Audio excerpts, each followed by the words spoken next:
నా అభిప్రాయం వ్యక్తిగతంగా ఏంటంటే భారతీయ జనతా పార్టీ ప్రెసిడెంట్ ఏ విధంగా ఎన్నుకోవాలంటే బూత్ కార్యకర్త నుంచి సీనియర్ అధికారుల వరకు, సీనియర్ అధికారుల నుంచి పార్టీ యాక్టివ్ మెంబర్ వరకు అందరు కూడా ఓట్ వేసిన తర్వాతనే Bharatiya Janata party Telangana president declare అయితే చాలా బాగుంటుందని నేను వ్యక్తిగతంగా అనుకుంటున్నాను.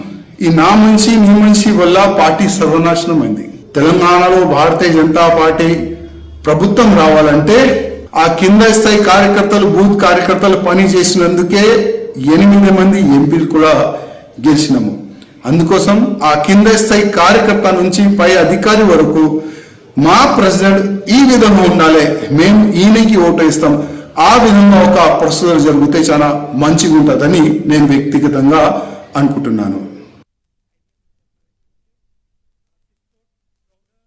నా అభిప్రాయం వ్యక్తిగతంగా ఏంటంటే భారతీయ జనతా పార్టీ ప్రెసిడెంట్